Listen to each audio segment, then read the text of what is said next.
Hello and welcome to German Lessons with Mr. Ferguson. Hallo und herzlich willkommen zum Deutschunterricht mit Herrn Ferguson. Diese 7. Stunde über die Zeitformen, the 7th Tenses Lesson, ist, wie man den Konditional mit nützlichen Phrasen benutzt. How to use the conditional tense with useful phrases. Teil 4, Part 4. In the first 3 lessons of this series about the conditional or subjunctive, known as Konjunktiv in German, we learned about how to use the subjunctive with the verbs werden, haben, sein, and modal verbs. And if you've not seen those videos yet, please click here to watch part 1 now. In this lesson, we are using the imperfect subjunctive, or Konjunktiv II, with some common verbs to form useful and high-level phrases. The first phrase we're looking at uses the verb geben, to give.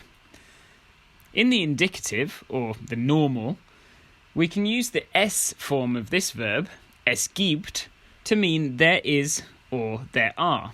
And this is followed by the accusative case and is a really useful phrase for describing things. For example, es gibt viele Leute in München. There are lots of people in Munich. Gibt es ein Modegeschäft in der Stadt? Is there a clothes shop in the city?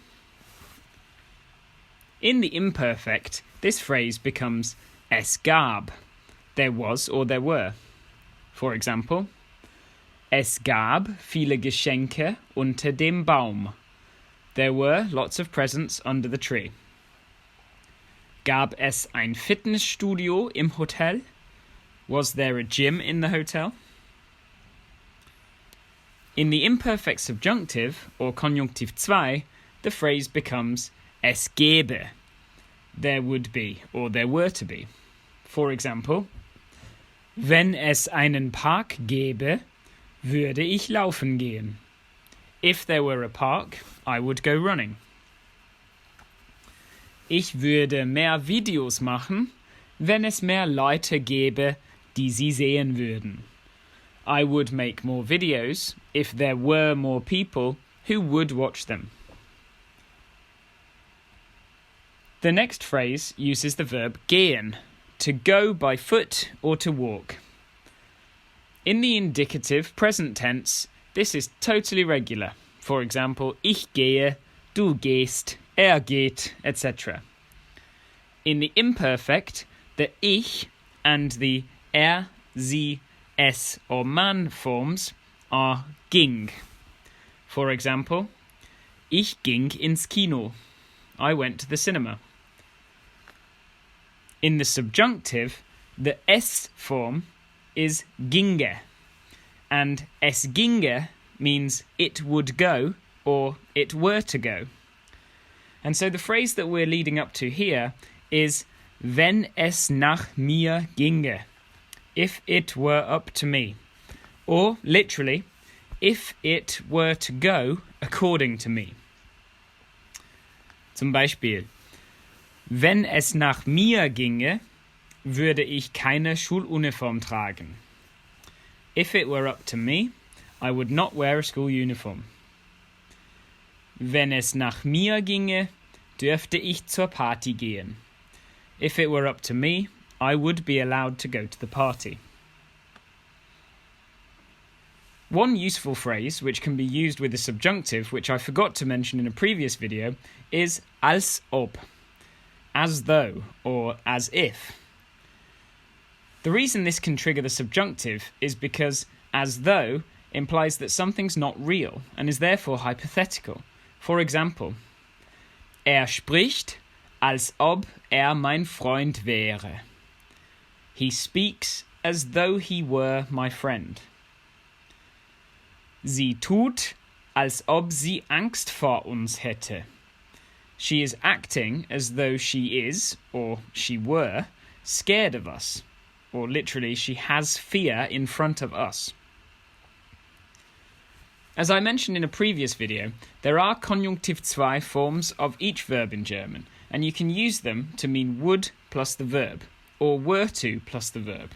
For example, if I were to buy it, we would pick it up from the shop. If you want to quickly find out what the Konjunktiv II form of a verb in German is, I would recommend the website dict.leo Konjunktiv.org. Searching for an infinitive on this website, such as kaufen, will bring up a list of translations. You can then click the small table icon to the left of the German translation, and it will show you this verb in all the tenses and voices in German, and this is a really useful tool. Looking at kaufen, we can see the present, Präsens, perfect, perfekt, imperfect, Präteritum, pluperfekt, plusquamperfekt, future, Futur 1, and the future perfect, Futur 2, i.e., I will have bought. I'll create a video about the future perfect, so keep your eyes peeled for this. If you scroll down, you will find the Konjunktiv section. For the imperfect subjunctive, we are looking for the Konjunktiv II Präteritum section. Here you see that the Ich form is kaufte. So, if I were to buy it becomes wenn ich es kaufte. It's also worth remembering that if you find the imperfect subjunctive confusing, you can always avoid it by using the subjunctive of werden, as we covered in part 1, and an infinitive. If you need a recap on how to use werden in the subjunctive with an infinitive, please click the banner now. For example, if I were to buy it could be wenn ich es kaufte or wenn ich es kaufen würde. So, that's how to use the subjunctive with some useful set phrases, as well as how to use dict.leo.org to find useful verb forms in German. It's a good idea to pause this video now to recap these phrases and how to use them. Habe ich etwas vergessen?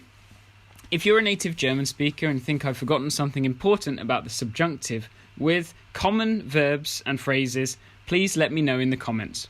Bitte schreibt einen Kommentar. Also, please don't forget to click subscribe to receive all of my German lesson videos, language learning tips and updates. Otherwise, from me, it's Danke und auf Wiedersehen.